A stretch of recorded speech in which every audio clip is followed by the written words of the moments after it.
Praise the lord. హల్లెలూయా. పరిశుద్ధ గ్రంథంలో నుండి యెషయా గ్రంథము, అందరూ నాకెళ్ళి చూడాలి, చక్కగా చదవాలి. యెషయా గ్రంథము 60వ అధ్యాయము 1-2 వచనాలు చదువుకుందాం. 60వ అధ్యాయము యెషయా గ్రంథము చదువచనాల్లో గట్టిగా చదవండి. 1-2 వచనాలు 60వ అధ్యాయము. పేజ్ నెంబర్ కూడా అందరికి తీసేయండి, చదవాలి.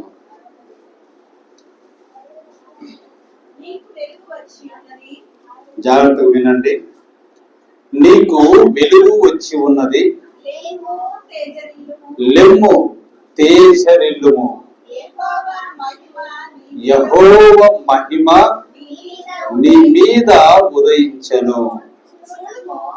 అలాగనే 2వ వచనాన్ని మనం గమనిస్తా ఉన్నాము. చూడుము, భూమిని చీకటి కమ్ముచున్నది, కటిక చీకటి జనములను కమ్ముచున్నది. యెహోవా నీ మీద ఉదయించుచున్నాడు, ఆయన మహిమ నీ మీద కనబడుచున్నది. ఆమేన్. చిన్న ప్రార్థన చేసుకుందాం. సర్వశక్తిమంతుడా, కృపగల తండ్రి, దయామయుడా, నీకు వందనాలు. రాయబడిన లేఖనాన్ని బట్టి మేము ఎంతగానో సంతోషిస్తున్నాము ప్రభువా. ఈ దినమునకు ఈ యొక్క వాక్యమును ప్రభువా మేము అన్వయించుచుండగా గొప్ప పరిశుద్ధాత్ముడుగా మీరు మాట్లాడిన తండ్రి, ఈ చిన్న మందును ప్రభువా మీరు కాచి కాపాడి అయా నీ యొక్క మహిమకరమైన ఆ యొక్క 2వ రాకడలో మేమందరము ఎత్తబడులాగున సహాయం చేయము. ఈ వాక్యముతోటి మమ్మల్ని ఆదరించి తేజపరిచి ఉజ్జీవింపజేసిన మరి ఎక్కువగా ప్రభువా నిన్ను ఆదుకొని జీవించడం సహాయం చేయము. నీ చేతులకి వాక్యమును అప్పగించుకుంటూ నీ దయగల మాటలు వినుటకు మా యొక్క చెవిని హృదయం సిద్ధపరచమని యేసుక్రీస్తు ఘనమైన నామమున స్తుతించడానికి ప్రార్థన చేయించున్నాము. ఆమేన్. హల్లెలూయా. గమనించండి, మనం ఏం చదువుకున్నామో పిల్లలు చెప్పాలి. యెషయా గ్రంథము 60వ అధ్యాయము 1-2 వచనాల్లో మనం ఏమని చదువుకున్నాం? నీకు వెలుగు వచ్చి ఉన్నది కాబట్టి లెమ్ము తేజరిల్లుము, యెహోవా మహిమ నీ మీద ఉదయించెను. ఆమేన్. హల్లెలూయా. ఇప్పుడు చూడండి, మనం రాత్రి కాలం అంతా పండుకొని ఉంటాం. వెలుగు వచ్చి ఉన్నది అంటే ఉదయము అయ్యింది, అంటే సూర్యుడు పొడిచాడు. ఉదయం అన్నది అయ్యింది. అయినప్పుడు ఏమొస్తున్నది? వెలుగు అన్నది వస్తుంది. జాగ్రత్త వినాలి, పిల్లలు చెప్పాలి. వెలుగు అన్నది వస్తుంది. అలా వెలుగు వచ్చినప్పుడు మనం ఏం చేస్తాము? లేస్తాము. లెమ్ము. పొద్దున్నే ఏ విధంగా ఉంటాం మనము? తేజరిల్లుము. రాత్రి అంతా అలసట తీర్చుకున్న యొక్క శరీరానికి ముఖము ఉదయం లేచినప్పుడు ఎట్లుంటుంది? తేజరిల్లుతుందండి. హల్లెలూయా. ఎందుకంటే యెహోవా మహిమ నీ మీద ఉదయించెను. ఏం ఉదయిస్తుందంట? సూర్యుని యొక్క ఆ యొక్క మాధ్యం అన్నది ప్రకృతి పరంగా సూర్యుని యొక్క ఉదయ కాంతులు ఏమవుతున్నాయి? ప్రకాశిస్తున్నాయి, ఉదయిస్తున్నాయి. అలాగనే నీతి సూర్యుడైనటువంటి యేసుక్రీస్తు యొక్క మహిమ మన మీద ఉదయించినప్పుడు వెలుగు వస్తున్నది. అలా వెలుగు వచ్చినప్పుడు మనం ఏం చేయాలి? లేయాలి. దాన్ని లెమ్ము తేజరిల్లుము. హల్లెలూయా. ఇప్పుడు చూడండి, నీతి సూర్యుడైనటువంటి యేసుక్రీస్తు ఆ యొక్క కోనేటి దగ్గర 39 సంవత్సరముల పడి ఉన్నటువంటి ఆ యొక్క వ్యక్తి దగ్గరికి ఏమొచ్చింది? యెహోవా మహిమ అతని మీద ఉదయిస్తా ఉన్నది. అలా వెలుగు అతని దగ్గరికి వచ్చింది. ఆయన యేసుక్రీస్తు.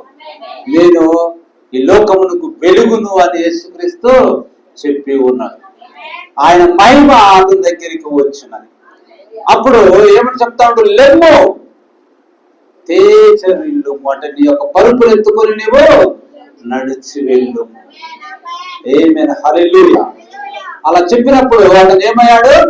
లేచాడు, తేజరిల్లినట్లుగా మనం చూస్తా ఉన్నాం. దేవుని మహిమ కలుగును గాక. ఇప్పుడు మనం చదువుకున్న లేఖన భాగంలో మీరు గమనిస్తే వెంటనే 2వ వచనములో చూడుము భూమిని చీకటి కమ్ముచున్నది, కటిక చీకటి జనములను కమ్ముచున్నది. భూమికి ఎట్లుందంట? చీకటి కమ్ముచున్నది, కటిక చీకటి జనములను కమ్ముచున్నది. అయితే యెహోవా నీ మీద ఉదయించుచున్నాడు, ఆయన మహిమ నీ మీద కనబడుచున్నది. ఆమేన్, హల్లెలూయా. అంటే ఒక పక్క ప్రపంచానికి చీకటి కమ్ముతున్నది, కటిక చీకటి ఉన్నది. కానీ ఎవరైతే దేవుని యందు ఉన్నారో, ఎవరైతే క్రీస్తు నందు ఉన్నారో వారికి ఏమవుతుందంట? దేవుడు ఉదయిస్తా ఉన్నాడు, ఆయన మహిమ మన మీద కనబడుచున్నది. ఆమేన్, హల్లెలూయా. కాబట్టి యెషయాలో లెమ్ము తేజరిల్లుము, యెహోవా మహిమ నీపైకి వచ్చి ఉన్నది. వెలుగు ఇక్కడ ఉన్నదండి. దేవుని మహిమ కలుగును గాక. ఆ తర్వాత వచనంలో జనములను చీకటి కమ్ముచున్నది అని చెప్పబడతా ఉన్నది. దీని అర్థం ఏంటంటే చీకటి వెలుగుల కలగలుపులో మనము ఇప్పుడు ఉన్నాం. ప్రపంచం ఎట్లా ఉన్నది? సంఘం ఎట్లున్నది? చీకటి మరియు వెలుగు కలగలుపులో మనము ఉన్నాము. ఈ సంవత్సరము మనం చీకటి వెలుగులు రెండింటితోనూ ఎదుర్కొంటూ మనం జీవిస్తా ఉన్నాం. ఇప్పుడు బాగా గమనించాలి, ముందెన్నడూ లేనంతగా చీకటి అగాధములో ప్రపంచం నిలబడి ఉన్నది. ఈ దినము మనం చూస్తే ప్రపంచమంతటి కూడా ముందన్నడు లేనంత చీకటి అగాధములో ఉన్నది. అదే సమయంలో ముందన్నడు లేనంతటి ప్రకాశము వెలుగులో సంఘము ధన్యకరముగా నిలబడి ఉన్నది. సంఘం కూడా ఎట్లున్నదంటే అదే సమయంలో ముందెన్నడు లేనటువంటి ప్రకాశము వెలుగులో ఉన్నది. ఒకప్పుడు ఇంత ప్రకటనలు, ఇన్ని సువార్తలు, ఇన్ని సభలు, లేకపోతే ఇన్ని ప్రార్థన మందిరములు అన్నవి ఒకప్పుడు లేవు. అయితే ఇప్పుడు వెలుగు ఎట్లా ఉన్నది? సువార్త వెలుగు మరీ ప్రకాశమానంగా ధన్యకరముగా మనకు దొరుకుతా ఉంది. అదే సమయంలో ప్రపంచం ఎట్లున్నది? కటిక చీకటిల అగాధములో అది ఉన్నది. రెండు కూడా ఒకే సమయంలో ఉన్నాయండి. ఇదేం చెప్తుందంటే ఆదిలో ఉన్నట్టు భేదములు ఇప్పుడు ఉన్నది. ఏంటిదంట? ఆదిలో ఏంటి? ఆదంటే భూమిపై కటిక చీకటి ఉన్నప్పుడు, అగాధ జలముల మీద దేవుని ఆత్మ అల్లాడుచున్నప్పుడు అప్పుడు ఎట్లా ఉన్నది? ప్రపంచమంతా చీకటి ఉన్నది. అదే సమయంలో దేవుడు వెలుగు కలుగుగాక అని పలికెను. అప్పుడేమైనది? వెలుగు వచ్చి ఉన్నది. చూడండి, ఆదిలో ఉన్నట్టు భేదమే ఇప్పుడును ఉన్నది. ప్రపంచమంతా ఇప్పుడు కటిక చీకటిలో ఉన్నది. అదే మనకి యెషయా చెప్పబడతా ఉన్నది.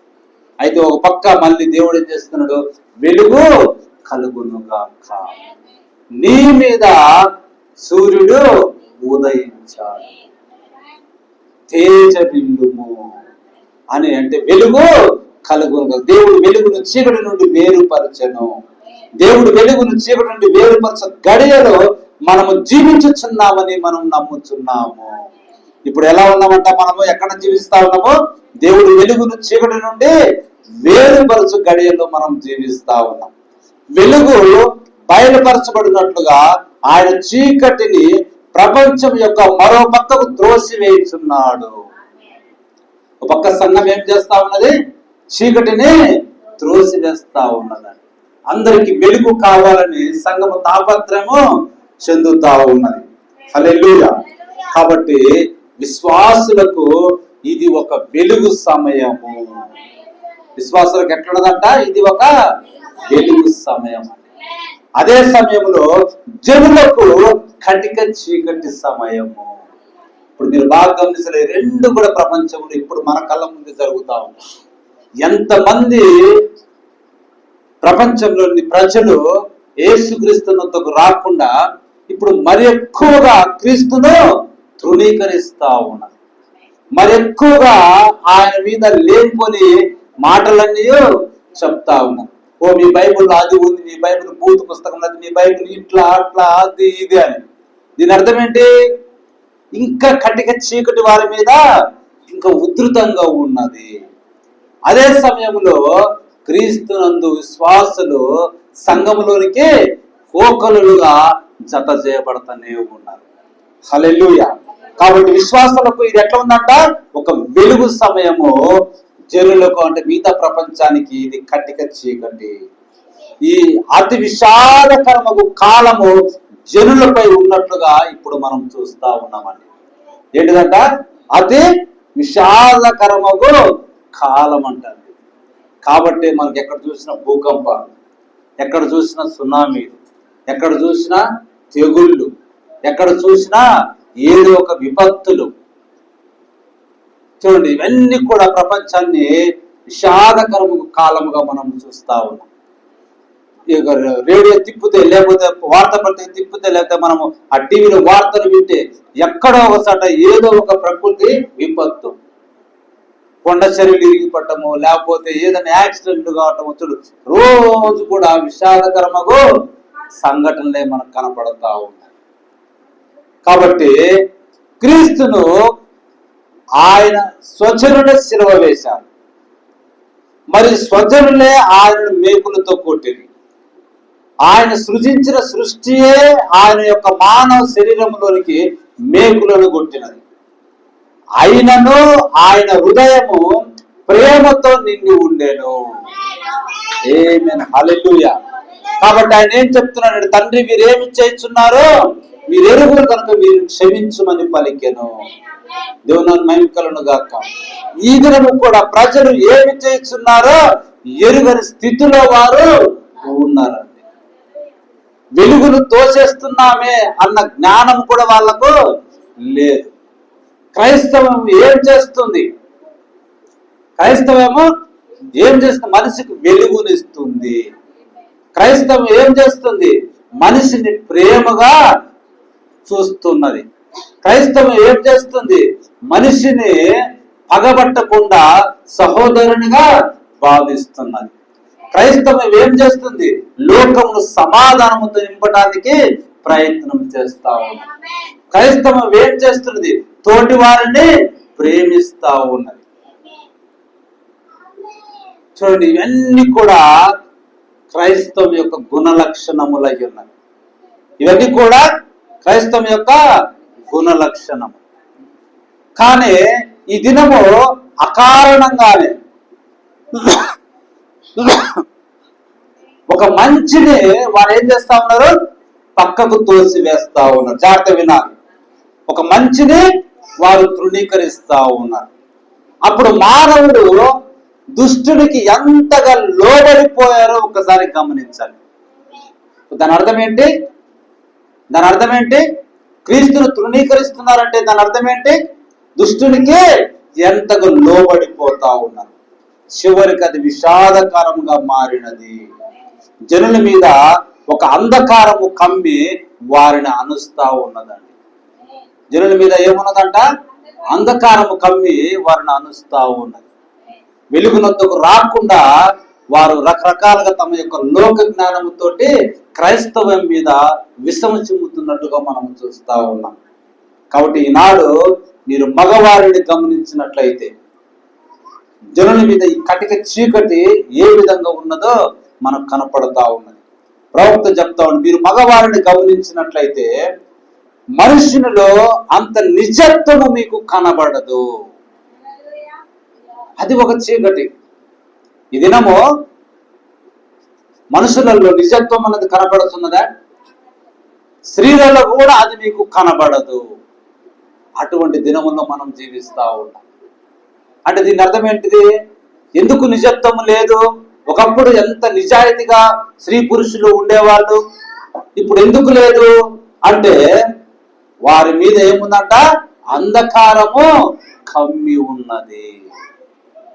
గమనించండి, మన దినములోని స్త్రీలు ఒకప్పటి స్త్రీల వలె ఉండటం లేదని మనకు తెలియచున్నది. వారు అలా ఉండవలనని కోరుతున్నారు. జాగ్రత్త వినాలి. స్త్రీలు ఒకప్పుడు స్త్రీల వలె పరిశుద్ధంగా ఉండాలని కోరుచున్నారు, కానీ వారి వలె ఉండలేకపోతాము. చూడండి, అయితే అలా ఉండకుండా ఏదో వారిని పాడు చేస్తున్నది. జాగ్రత్త వినాలి.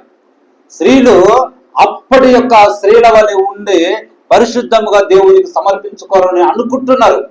ప్రపంచం కూడా మంచిగా ఉండాలని అనుకుంటున్నది, కానీ వారిలో ఏదో ఉండి అలాగ ఉండకుండా వారిని పాడు చేస్తున్నది. ఇప్పుడు చూడండి, ఒక స్త్రీ ఫలానిది చేయరాదని మనం చెప్తాం. ఆ స్త్రీ ఆ మాట విని దాన్ని నమ్మవలనని ఆమె కూడా అనుకుంటుంది, కానీ ఆమెను ఏదో ఒక వైపునకు ఏదో లాక్కొని పోవచ్చున్నది. ప్రవక్త చెప్తా ఉంది, సంఘము అంటే స్త్రీ. సంఘము దేవుని యొక్క అడుగు జాడల్లో ఉండాలని అనుకుంటుంది, కానీ ఏదో దాన్ని లాక్కొని పోతా ఉన్నది. హల్లెలూయా. ఇప్పుడు చూడండి, ఏం లాక్కొని పోతుందో మనం చూద్దాం. ఆమెను చూసి అయ్యో అని మనం సంతాపపడాల్సిన సమయముగా ఉన్నది. ఏం లాక్కొని పోతుందంటే హాలీవుడ్ ఆమెను లాక్కొని పోతున్నది. ఏం లాక్కొని పోతుందంట? హాలీవుడ్. అక్కడి నుంచి వస్తున్న ప్యాషన్లు, అక్కడి నుంచి వస్తున్నటువంటి నాగరికత, అక్కడి నుంచి వస్తున్నటువంటి ఆ యొక్క ప్రపంచ వింత పోకడలు వారిని ఏం చేస్తున్నాయంట? లాక్కొని పోతా ఉన్నాయి. ఆమె పురాతన స్త్రీ వలె ఉండాలని అనుకుంటుంది, కానీ ఆమెను ఏం చేస్తుందంటే ఏదో లాక్కొని పోతా ఉన్నది. అది హాలీవుడ్ అయి ఉన్నది. ఆమె అంతగా అందులో చిక్కుకొని ఉన్నది. టెలివిజన్, రేడియో, వార్తాపత్రిక, వీధుల్లో షాపు, కిటికీల్లో వెలిసిన ఆధునిక వస్త్రాలంకరణ మొదలగు వ్యాపార ప్రకటనలతో మోసపోయి ఆమె లాక్కొని పోబడతా ఉన్నది. చూడండి, ఏంటి అంట? టెలివిజన్, దాంట్లో రకరకాల అడ్వర్టైజ్మెంట్లు. అవేం చేస్తున్నాయి? ఒక మంచిగా ఉన్న స్త్రీని చెడగొట్టేస్తా ఉన్నాయి. ఒక మంచిగా ఉన్న సంఘమును చెడగొట్టేస్తా ఉన్నాయి. రేడియో, వార్తాపత్రిక, వీధుల్లో మనకు షాపులు, అక్కడ రకరకాల ఉన్నటువంటి ఆ యొక్క ఫ్యాషన్ డిజైనర్ తోటి వస్తున్న ఆ యొక్క బట్టలు, వాటిని వేసుకోవాలని ఒక ఉబలాటం. ఆమె మంచిగా ఉండాలని అనుకుంటుంది, కానీ ఏం చేస్తున్నదంట? ఆ చీకటి అన్నది ఆమెను గుంజుకొని వెళ్ళిపోతా ఉన్నది. వ్యాపార ప్రకటనలతో మోసపోయిన స్త్రీ లేదా సంఘముగా మనకు ఈ దినమున ప్రజల మీద కటిక చీకటి కమ్ముకొని ఉన్నది. మన యువజనులు, మన ముసలివారు, మన నడి వయస్కులు అందరూ కూడా అందులో నుండి బయటికి రాలేకపోతున్నట్లుగా కనబడుతున్నది. ఒక స్త్రీలే కాదండి, జనులు, ముసలివారు, నడి వయస్కులు అందరూ కూడా ఈ యొక్క లోకము యొక్క ఫ్యాషన్లో లేక నడవడికలో దాన్ని పడిపోయి అందులో నుంచి బయటికి రాలేకపోతా ఉన్నారు. చూడండి, జనుల మీద కటిక చీకటి. ఇంకా ప్రవక్త చెప్తున్న మగవారి మధ్య ఏదో ఉన్నట్లుగా కనబడుతున్నది. ఏంటిదంట? మగవారి మధ్య కూడా ఏదో ఉన్నట్లుగా కనబడుతుంది. పురుషుడు తనకు ఇంతకు ముందుండిన మగస్త్రీని కోల్పోయినట్లుగా కనబడుతున్నాడు. ఎప్పుడో ప్రవక్త 64 ఈ మాట చెప్తా ఉన్నాడు. ఏంటిదంట? ఇంతకు ముందు ఉన్నట్టుగా మగస్త్రీని కోల్పోయినట్టు కనబడుతున్నాడు. స్త్రీలు తమ స్త్రీ సౌకుమారత్వమును కోల్పోయినట్లుగా కనిపించుచున్నారు. ఈనాటి మగవారిని చూడండి, ఇంతకు ముందు వారి వల్లే స్థూలంగా కనబడటం లేదు. ఇంతకు ముందున్న వారి వల్లే దృఢత్వంగా, స్థూలత్వం అంటే ఏంది? దృఢత్వం. ఇది లావు ఉండటం కాదు, బలముగా ఇంతకు ముందు ఉండేవారు. కానీ ఇప్పుడు మగవారిలో ఆ యొక్క స్థూలత్వం అన్నది, అది యొక్క మగశిర అన్నది లేకపోతే దృఢత్వం అన్నది కనబడటం లేదా? ఏమిటి దాని అర్థము? కటిక చీకటి వారి మీద ఉన్నది. ఒకప్పుడు 70-80 సంవత్సరములు వచ్చినా ఈ కళ్ళజోడు అవసరం లేకుండా ఉండే, మోకాల నొప్పులు అనేవి లేకుండా ఉండే. ఎంతో చక్కగా వారి వారి పనులన్నవి చేసుకునేవారు. కానీ ఈ దినం ఏమైనది? 30 సంవత్సరములు 35 సంవత్సరాలు రాకముందు 20 సంవత్సరాలు రాకముందే ప్రజలకు లేనిపోయినన్నీ బలహీనతలే ఉన్నట్టు ఉన్నాయి. దాని అర్థం ఏంటిది? ప్రపంచము చీకటిలో కూరుకుపోతున్నది. ఇంకా చూడండి, వాళ్ళు పురుషులు స్త్రీల వలె జోళ్ళు ధరించి వారి వల్లే ప్రవర్తించబోతా ఉన్నారు. ఈ దినము చూసుకుంటే చాలా మంది మగవారు ఆడవాళ్ళలాగా అలంకరణ చేసుకొని, ఇప్పుడు మనం అనుకుంటాం వాళ్ళని ఏమంటాము, ఆ యొక్క వారిని అదొక పేరు ఉంటుంది. ఆ విధంగా ఈనాడు ప్రపంచ ప్రజలు ఎక్కువ మంది ట్రాన్స్జెండర్స్ ఎక్కువ మంది అవుతున్నట్టుగా మనం చూస్తా ఉన్నాం. చూడండి, ఆ యొక్క పురుషులలో ఏమి లేదంట, ఆ యొక్క మగసిరి అన్నది లేదు అంట. ఇంకా చూడండి, మొత్తం మీద అదంతయు ఒక వంకరతనం వల్లే కనిపించుచున్నది. ప్రపంచం ఎట్లున్నది? ఒక వంకరతనం అండి. ఏం చూసినా వంకరతనమే. స్త్రీ తన జుట్టును పురుషుని వలె కత్తిరించుకొనుచున్నది, పురుషుని వలె ప్రవర్తించుచున్నది, పురుషుడి వలె ఆమె కూడా ప్రవర్తిస్తా ఉన్నది. చూడండి, వాళ్ళు కూడా ప్యాంట్లు వేసుకుంటా ఉన్నారు, వాళ్ళు కూడా షర్ట్లు వేసుకుంటా ఉన్నారు, ఆ యొక్క జుట్టును కత్తిరించుకుంటా ఉన్నారు. వెనక నుంచి చూస్తాడు పురుషుడు స్త్రీ అన్నది కూడా మనకు తెలియనంతగా ఉన్నది. అయితే వారితో మీరు మాట్లాడండి, చక్కగా మాట్లాడతారు, వారు మంచి స్నేహపూర్వక కలిసిమెలిసి ఉందరు. దీనికంతటి కారణం ఏదంటే అది జనముల మీద ఉన్న కటిక చీకటి. ఏమున్నదంట? జనముల మీద ఉన్న కటిక చీకటి, అపవాది ఆత్మ అని ప్రవక్త చెప్తా ఉన్నాడు. ఏంటిదంట? అది అపవాది ఆత్మ వారిని ఆ విధంగా చేస్తా ఉన్నట. వారిని అందులోనికి అనిసివేసినది అదే.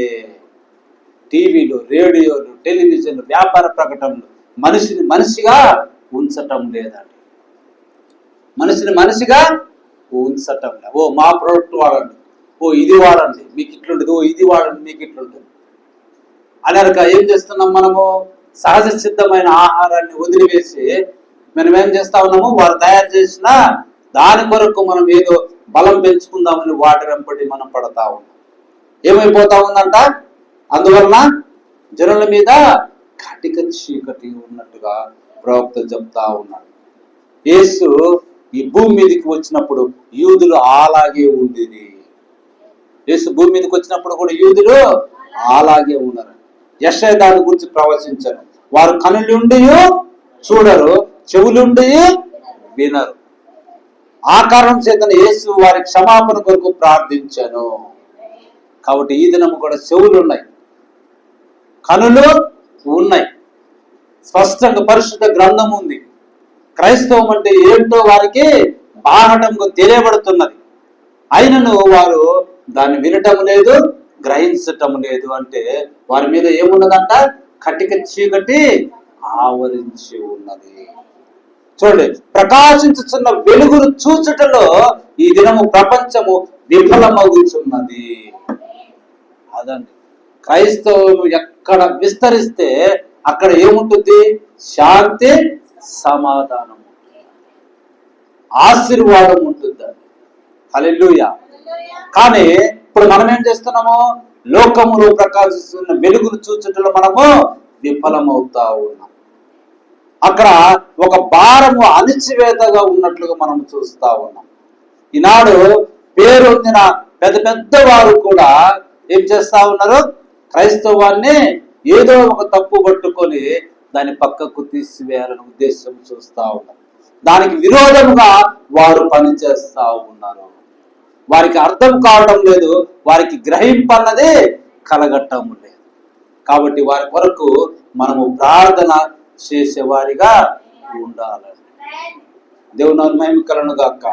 కాబట్టి నా తండ్రి ఆకర్షించితేనే తప్ప ఎవడున్న నా యొద్దకు రాడు, ఎవడును ఎన్నడూ దానిని చూడడు. కాబట్టి ముందు నిర్ణయించబడిన సంతతి మాత్రమే దాన్ని స్వీకరించనై ఉన్నారు. కాబట్టి ఆ ముందు సంతతి ఎవరైతే ఉన్నారో, దేవుడు ఎవరినైతే తన అనాది ప్రణాళికలో ఆకర్షించి ఉన్నాడో వారి మీదకి ఏమని చెప్తా ఉన్నాడు? ప్రపంచం మీదకి, జనముల మీదకి కటిక చీకటి కమ్మి ఉన్నది, వచ్చి ఉన్నది. అయితే నీ మీద నీతి సూర్యుడు వెలుగుతా ఉన్నాడు, ఉదయిస్తా ఉన్నాడు. కాబట్టి నువ్వు లెమ్ము, తేజరిండుము, యెహోవా మహిమ నీ మీద ప్రకాశిస్తున్నది. ఓ ఎంత ధన్యులు. ఒకసారి చూడాలి, ప్రపంచము ఇంకా కొంతకాలం తర్వాత ఎత్తబడుట అయిపోతే ఏమవుతా ఉంది? కటిక చీకటిలోనికి వెళ్ళిపోతా ఉన్నది. అయితే నీతి సూర్యుడు ఉదయించిన మన మీద మనం ఏం కాబోతా ఉన్నాము? మహిమలోనికి ఎత్తబడిపోతా ఉన్నాం. ఆ యొక్క గొప్ప వెలుగులోనికి మనము కొనిపోబడబోతా ఉన్నాం. హల్లెలూయా, దేవుని నామమునకు మహిమ కలుగును గాక. కాబట్టి ఇది చీకటి యుగముగా మనకు ఉన్నది. ఇది లవోదికీయ సంఘకాలం అయి ఉన్నది. ఇదేంటిదంట? లవోదికీయ సంఘకాలం. ఇది చీకటి. ఇంకా చెప్తున్నది వాక్యం, ఇది గుడ్డిది. ఏం చెప్తున్నది? గుడ్డిది. గుడ్డిదానికి ఏం కనిపిస్తుంది? మొత్తము చీకటే. కాబట్టి లోకము పరిస్థితి అట్లున్నది, గుడ్డితనముతోటి ఉన్నది. అయినా అది అనుకుంటుంది, నేను బట్టలు వేసుకున్నాను అనుకుంటుంది, కానీ అది దిగంబరి ఉన్నది. అంటే వాక్యం అనేది దానికి లేనే లేదండి. యేసుక్రీస్తు ఒక వెలుగు, ఆయన వస్త్రం అయి ఉన్నాడు. ఆయన వాక్యము నీతి వస్త్రం అయి ఉన్నది. ఆ నీతిని స్వీకరిద్దామంటేనే చాలా మంది దాన్ని ఇష్టపడటం లేదు. నీతి క్రియలంటేనే ఈ దినము వాళ్ళకి ఏమైపోయినది? అది ఒక భారముగా ఉన్నట్టుగా ఉన్నది. దాన్ని అసహించుకుంటా ఉన్నారు. మోసం అన్నది ఈ దినము ఎక్కువగా పెరిగిపోయినట్టుగా మనం చూస్తా ఉన్నాం. ప్రభుత్వం ఇంతకుముందు చెప్పినట్టుగా ఏంటిది ఆ మాట? ఏమని చెప్పాము? ఏం జరుగుతుందంట? జనులలో ఏం లేదంట, జనులలో ఏం లేదంట, ఆ యొక్క నీతి అన్నది లేదు, నీతి అన్నది లేకుండా ఉన్నది. కాబట్టి ఇది లవోదిక సంఘకాలం అయి ఉన్నది. వాక్యమైన యేసు ఈ లవోదిక సంఘకాలంలో సంఘమునకు బయట ఉండి తలుపు తట్టుచు లోపలికి వచ్చేటకు ప్రయత్నం చేస్తా ఉన్నాడు. చూడండి, ఈ కాలంలోనే ప్రభువును మనం ఏం చేశామో? మన యొక్క చీకటి కార్యములలో బయటికి త్రోసివేశాము. ఆయన హృదయం అనే తలుపు వద్ద నుండి తట్టుతూ నేను లోపలికి వస్తే తలుపు తీయాలని చెప్తా ఉన్నాను. ప్రతి హృదయానికి ఈ దినము వాక్యం అనే యేసుక్రీస్తు వారి యొక్క హృదయాన్ని తడుతా ఉన్నాడు. ఎవడైతే తీస్తాడో వాడికి వెలుగు కలుగుతున్నాడు, వాడి మీద మహిమ ప్రకాశిస్తా ఉన్నది. అప్పుడు వాడు తేజరిగుతాడు. తర్వాత ఏమవుతాడు? లెమ్ము అన్నట్టుగా ప్రభు యొక్క సన్నిధిలోనికి ఎత్తబడతాడని. కాబట్టి జనులను చీకటి, కటిక చీకటి ఈ దినము కమ్మి ఉన్నది. చూడండి, లోకమునకు ప్రత్యక్షపరచబడిన వెలుగు ఈ బైబుల్ మాత్రమే. లోకానికి ప్రత్యక్షపరచబడిన వెలుగు ఈ బైబులేనండి. ఈ బైబిల్కి మించిన వెలుగు ఇక లేనే లేదండి. హల్లెలూయా. యేసు తాను లోకమునకు వెలుగై ఉన్నానని చెప్పాను. ఆయన వాక్యం అనేది బైబిల్ చెప్తా ఉన్నది. బయలుపరచబడిన ప్రత్యక్షపడిన లేఖనమే వెలుగై ఉన్నది. ఆమేన్, హల్లెలూయా. ఈ కటిక చీకటి, ఈ చీకటి కమ్ము గడియ మన మీదికి ఈ దినము వచ్చి ఉన్నది. ఇప్పుడు ప్రజల మీద ఉన్న కటిక చీకటి, దీనంతటికి అర్థం ఏంటిది? మనం ఎక్కడ నిలబడి ఉన్నాం, ఏ గడియలో మనం ఉన్నాం, రాకడ మనం ఎంత సమీపముగా ఉన్నాం అన్నది మనము చూడాలని. మనం ఎక్కడ ఉన్నాం, మనం ఎక్కడ నిలబడి ఉన్నాం, రాకడకు మనం ఎంత సమీపముగా ఉన్నాం. కాబట్టి ప్రభు చెప్తాడు, చిన్న మంద భయపడకూడదు. ఎప్పుడైతే ప్రపంచం మీదకి కటిక చీకటి, క్రైస్తవ మీదకి ఎంత వ్యతిరేకత, ఎంత దాన్ని ఏమంటా ఒత్తిడి అన్నది వచ్చినప్పుడల్లా దేవుడు తన సంఘాన్ని పైకి తీసుకొని వెళ్తా ఉంటాడు. ఇప్పుడు చూడండి, నోవాహు దినములలో వచ్చిన మాట, ప్రపంచమంతా ఎట్లున్నదంట? పాపంతో, అక్రమంతో నిండిపోయినది. వారి హృదయంలో ఎల్లప్పుడూ పాపాన్ని చేస్తూ ఉన్నట్టుగా మనం చూస్తా ఉన్నాం. దాన్ని దేవుడు చూసి ఓర్చుకోలేక ఏం చేశాడు? ఒక వ్యక్తి మీద లెమ్ము, తేజరిల్లుము, నీ మీద వెలుగు ప్రకాశించి ఉన్నదని నోవాహుకు చెప్పాడు. అతను ఏం చేశాడు? ఆ యొక్క ఉగ్రత నుండి పక్కకు తప్పించినట్టు మనం చూస్తాం. అలాగనే ఇశ్రాయేలు పిల్లలు ఈజిప్ట్ లో ఉన్నప్పుడు వారందరి మీదకి ఏమొచ్చింది? ఒక తీవ్రమైన ఒత్తిడి వచ్చిన. అంత ముందున్న కన్నా పని కంటే ఇంకా ఎక్కువైన శ్రమ వారికి వచ్చింది. వారికి గడ్డి కూడా ఇవ్వటం లేదు, కానీ ఇటుకలు లెక్క ప్రకారము చేసి ఇవ్వాల్సి ఉంది. అదేంటిది, ఆ ప్రజల మీద చీకటి అనేది ఇంకా ఇప్పుడు ఎక్కువైంది. కాబట్టి దేవుడు ఏం చేశాడు, మోసే అనే వ్యక్తి ద్వారా వెలుగును ప్రసాదించినట్టు మనం చూస్తాం. దేవుని మహిమకలను గాక. హల్లెలూయా. కాబట్టి మనం ఎక్కడున్నాము, దేవుడు వెలుగును చీకటి నుండి వేరు చేయనారంభించుతున్నాడు. ఇప్పుడు అదే చేస్తా ఉన్నాడు. తన ప్రజలను ఒక పైకు తీసుకొస్తా ఉన్నాడు. చీకటిని లేదా లోకాన్ని ఒకవైపుకు త్రోసివేస్తా ఉన్నాడు. హల్లెలూయా. ఎందుకంటే ఒక నూతన దినారంభం చూపించుటకు మనకేమున్నదంట, ఒక నూతన దిన ఆరంభం మనకు ఉన్నది. ఆది ఎందుకు చేసినట్లుగా ఇప్పుడు నువ్వు చేయించున్నాడు. ఎప్పుడైతే ఆ నూతన దినారంభం మనం చూస్తామో, అంటే ఎత్తబడటం మనం జరుగుతుందో, సంఘకాలములు అంతరించిపోవచ్చున్నవి. దేవుడు చీకటిని ఒక స్థలములోనికి త్రోయిచున్నాడు. దేవుని మహిమకలను గాక. కాబట్టి లోక విషయములన్నిటి కూడా కప్పిపుచ్చుతా ఉన్నదండి. లోకం ఏం చేస్తా ఉన్నది, అన్ని విషయాల్లో అది కప్పిపుచ్చేస్తా ఉన్నది. దేవుని వాక్యం మనకు అవసరం లేదు. ఈ దినము ఊర్లే వాళ్ళు ముందుగానే బోర్డులు పెట్టుకుంటా ఉన్నారు. క్రైస్తవులు మా దగ్గర రావాల్సిన అవసరమో లేదు, ఇక్కడ సువార్త ప్రకటించవలసిన అవసరం మాకు లేదు. అంటే దాని అర్థం ఏంటిది, ఆ ప్రజల మీద కటిక చీకటి అన్నది అపవాది కమ్ముకొని ఉన్నది. వారికి వెలుగు ప్రసాదిస్తా ఉంటే వారు వద్దని తృణీకరిస్తున్నట్టుగా మనం చూస్తా ఉన్నాం. ఎందుకంటే లోకత్వము సమస్తము స్వాధీనం చేసుకున్నది. ఈ ప్రపంచాన్ని ఏం స్వాధీనం చేసుకుందంట, లోకత్వం అండి. లోకములో ఉన్న యొక్క తలుకు వెలుగు తిరుగులన్నీ కూడా లోకాన్ని ఏం చేసినాయంట, సమస్తాన్ని స్వాధీనం చేసుకున్నాయి. కాబట్టి ప్రభు యొక్క వాక్యం మనం చెప్తుంది, లోకములు ఉన్న వాటిని నేను లోకమును మీరు ప్రేమించినట్టు దేవుని ప్రేమ అతనిలో ఉండదు అని వాక్యం మనకు తెలియజేస్తాం. కాబట్టి లోక విషయములు, లోక వస్త్రాలంకరణ, లోక పోకడ, లోక జీవనము ఒకసారి మనం గమనిస్తే అదంతా కూడా కటిక చీకటి అయి ఉన్నది. ఏమున్నదంట, కటిక చీకటి అయి ఉన్నదంట. చక్కగా మనం ఇంటి దగ్గర వండుకొని తిని మంచి ఆరోగ్యవంతులుగా ఒక దినాన ఉండేవాళ్ళు. ఇప్పుడు మనం ఏం చేస్తున్నాము, బయట ఫుడ్ అంతా తింటున్నాము, సాయంకాలం వచ్చి ఇంట్లో పండుకుంటా ఉన్నాం. మైదాతో చేసింది అసలు తినొద్దు అని మనం చెప్తుంటే పొద్దున్న లేసి మనం బేకరీకి ఎగబడి తినేదంతా ఏంటిది, మైదానే మనము తింటా ఉన్నాం. ఏమవుతుంది, ప్రజల మీద కటిక చీకటి ఉన్నది. ఆత్మ ఏదో వారిని ఎక్కడ లాక్కుపోతుంది, వారి యొక్క జీవితాన్ని పాడు చేయడానికి లాక్కొని పోతావు.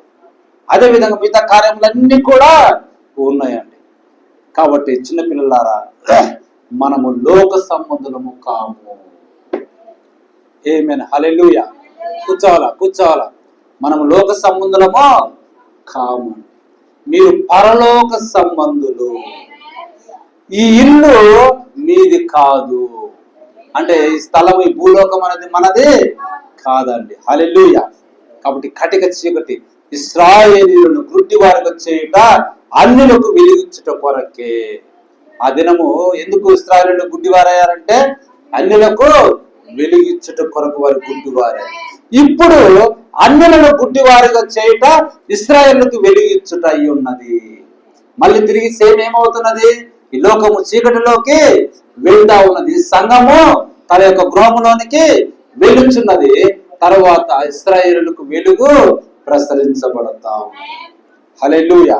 దేవుని మహిమకలను గాక. కాబట్టి అన్యుల సంఘకాలం సమాప్తము అవుటకు సిద్ధముగా ఉన్నది. సంఘము తను తాను సిద్ధము చేసుకొనుచున్నది. ఒక కాలం కొరకు సంఘము తను తాను సిద్ధపరచుకొనుచున్నది. అది ఎత్తబడుటకు సమయం అయి ఉన్నది. ఆమేన్. హల్లెలూయా. హల్లెలూయా. అయితే మిగతా అన్యుల ప్రపంచం మీదకి అంధకారము కమ్ముతున్నదండి. అంధకారము కమ్ముతున్నది. యూదుల మీదకి త్వరలోనే నూతన ఉదయం రాబోతున్నది. సూర్యుడు తూర్పు నుండి పశ్చిమానికి పయనించి ఉన్నాడు, మళ్ళీ పశ్చిమం నుండి తూర్పుకు పయనిస్తా ఉన్నాడండి. హల్లెలూయా. దేవుని మహిమ కలుగును గాక.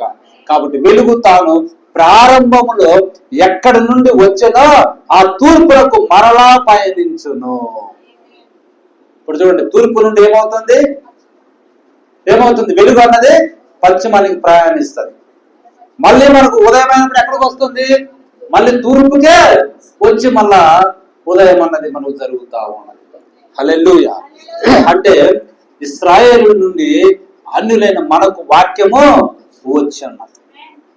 ఇది ఎప్పుడైతే ఎత్తబడుతుందో మళ్ళీ తిరిగి ఈ యొక్క సూర్యుడైన నీతిస్తున్న వాక్యం మళ్ళీ ఎక్కడికి వెళ్తుంది? మళ్ళీ తూర్పున అక్కడ ఇశ్రాయేలులకు వెళ్ళిపోతుందండి. హల్లెలూయా. దేవుని నాకు మహిమ కలుగును గాక. కాబట్టి అన్యుల యుగము ముగియ వరకు యెరూషలేము అన్యుల చేత త్రొక్కబడును. ఇప్పుడు అది జనుల మీద కటిక చీకటిగా ఉన్నదండి. దేవుని నాకు మహిమ కలుగును గాక. కాబట్టి వెలుగు అనగా ఏమిటి? బయలుపరచబడిన లేకపోతే పలకబడిన దేవుని వాక్యము. దానికి వేరుగా ఏ వెలుగు లేదండి. భూమిని మీరు టార్చ్ లైట్లతో వెలుగుమయం చేయజాలరు. హల్లెలూయా. ఎందుకంట మీరు భూమిని టార్చ్ లైట్లతో లేకపోతే కొన్ని వేల కోట్ల ఆ యొక్క బల్బులతోటి మీరు వెలుగుమయం చేయలేరు. కానీ ఆయన పలకబడిన వాక్యము వెలుగుమయము చేయును. కాబట్టి ఆయన సూర్యుడిని నిర్మించిండు. ఉదయం కలగంగానే ఏమవుతుందంట? ప్రపంచంలో ఒక భాగము మొత్తం వెలుగుమయమైతా ఉన్నది. హల్లెలూయా. దేవుని మహిమ కలుగును గాక. కాబట్టి జనుల మీద కటిక చీకటి ఉన్న కాలములో మనం ఉన్నాం. అదే సమయంలో సంఘమునకు అపరిమితమైన ప్రకాశము వెలుగులో మనము ఉంటా ఉన్నామండి. హల్లెలూయా. కాబట్టి మనం లేయాలి, తేజరిల్లాలి. వెలుగు మన మీదకి వచ్చి ఉన్నది. ఆమేన్. హల్లెలూయా.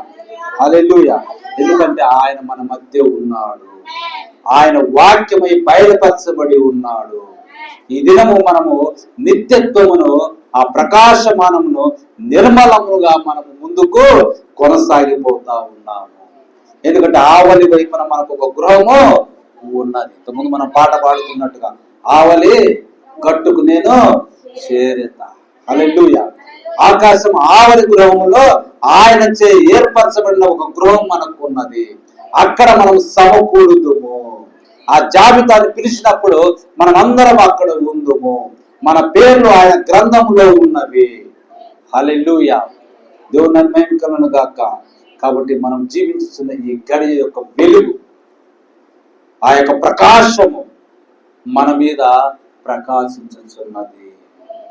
వాక్యము వెల్లడి అగుతోడనే వెలుగు కలిగినని వాక్యం మనకు చెప్తా ఉన్నది. కాబట్టి నిజమైన వెలుగు వాక్యం వెల్లడైతే ఏమవుతుంది? వెలుగు అన్నది కలుగుతుంది. కాబట్టి నీ వాక్యము నా పాదములకు దీపం అంటే వెలుగు అయి ఉన్నది. ఆమేన్. హల్లెలూయా. ఆ గడియ యొక్క వెలుగు, ఈ దినం యొక్క వర్తమానం యొక్క వెలుగు మన మధ్య వచ్చి ఉన్నది. వెలుగు వచ్చింది లేవు తేజరిల్లం. వాక్యమును వెలుగు, దేవుని యొక్క బయలుపరచబడిన వాక్యమే వెలుగు అయి ఉన్నది. ఆమేన్. హల్లెలూయా. అయితే ప్రపంచమంతా ఎట్లున్నదంటే ప్రవక్త ఒక చిన్న కొటేషన్ ఇస్తా ఉన్నాడు. చూడండి, ఒక వ్యక్తి పెందల కడని లేచి బయటికి వెళ్ళి పేపర్ తెచ్చుకొని కూర్చొని కాళ్ళు బల్ల మీద పెట్టి కళ్ళజోడు తగిలించుకొని పేపర్ చదువుతా ఉన్నాడంట. ఒక వ్యక్తి ఏం చేశాడంట? ఉదయాన్నే లేచి బయటికి వెళ్ళి పేపర్ తెచ్చుకొని కూర్చొని కాళ్ళు బల్ల మీద పెట్టి కళ్ళజోడు తగిలించుకొని పేపర్ చదువుతా ఉన్నాడు. ఇంట్లో వాళ్ళ భార్య ఆహారము సిద్ధపరుస్తా ఉన్నది. ఆ లోపల నుంచి అడుగుతున్నది వాళ్ళ భర్తను, జాన్, ఏదైనా కొత్త వార్త ఉన్నదా? పేపర్లో ఏదైనా కొత్త వార్త ఉన్నదా? జాగ్రత్తగా వినాలి అని అడిగితే ఆయన అంటుండు, ఏమీ లేదు, ఆ పాత సంగతే. ఏమీ లేదు, ఆ పాత సంగతే. కాకపోతే కొత్త మనుష్యులు. పాత సంగతులే, కాకపోతే అక్కడ జరుగుతున్నది ఏంటిది? కొత్త మనుషులు. అవునండి, అది నిజం. హత్యలు, మానభంగములు, దోపిడీలు, ఇంకా కుట్రలు, కుతంత్రాలు, మోసం, ఇవి తప్ప పేపర్లు ఏముంటాయి? ఇవి తప్ప ఏముంటాయి? పేపర్లో ఇవే ఉంటాయి ఎక్కువగా. కాకపోతే ఏంటిది, ఈ దినం ఇంకొక కొత్త వ్యక్తి చేశాడు, వీడు ఈ విధంగా చేశాడు, చేసిన వాడు చేయడు కదా. కాబట్టి ఈ దినం ఆ విధంగానే ఉన్నదండి. అదంతా కటిక చీకటి అయి ఉన్నది. కాబట్టి మనం వాక్యం వైపు తిరగాలి. ఏ విధమైన వెలుగు ప్రకాశించుతున్నదో మనము గమనించాలి. ఓ సంగమా, వాక్యం వైపుకు తిరుగుము, వాక్యమునొద్దకు తిరిగి రమ్ము, సరైన మీట మనము నొక్కాలి. ఆమేన్, హల్లెలూయా. మానవుడు తయారు చేసిన కృత్రిమకు విద్యుత్ బల్బులను మనం వెంటాడవద్దండి. ఆయన యొక్క వాక్యం వైపునకు తిరిగి నేటికి ఏ వాగ్దానం ఉన్నదో దానిని మనము చూడాలి. వాగ్దానం ఏమిటో చూసిన పిదప దాని యొక్క గుర్తింపు కొరకు మనము కనిపెట్టుకొని ఉండాలి. కాబట్టి వాక్యము వెల్లడి అయిన తోడనే వెలుగు నీలో కలుగుతా ఉన్నది. కాబట్టి ప్రియ సంగమా, ఈ దినము మన మీద ఏమున్నది? వెలుగు వచ్చి ఉన్నది. ప్రపంచమంతా చీకటిలోనికి వెళ్ళిపోయిందని, ఇంకా అది కటిక చీకటిలోనికి వెళ్ళొచ్చున్నది. కాబట్టి మనం లేమాలి, తేజరిల్లాలి. దేవుని మహిమ మన మీద ఉదయించింది. ఎందుకంటే దేవుడు మన మీద కనికరపడి మనల్ని ఆకర్షించి ఆ యొక్క నీతి సూర్యుడు మన మీద ఉదయించుచున్నాడు. ఆయన మహిమ మన మీద కనబడుచున్నదండి. కాబట్టి దేవుడు ఇంత గొప్ప రీతి మనములను ఆదరించడానికి ఎల్లప్పుడూ కృతజ్ఞతలమై ఉండి ప్రభువును మనం విడవక ఆరాధించాలని వాక్యం మనకు తెలియజేస్తా ఉన్నది. దేవుడు తన పరిశుద్ధ వాక్యం దీవించును గాక. దేవుడు మనల్ని అందరినీ దీవించును గాక. తలలు ఉంచినట్టే ప్రార్థన చేసుకుంటాం.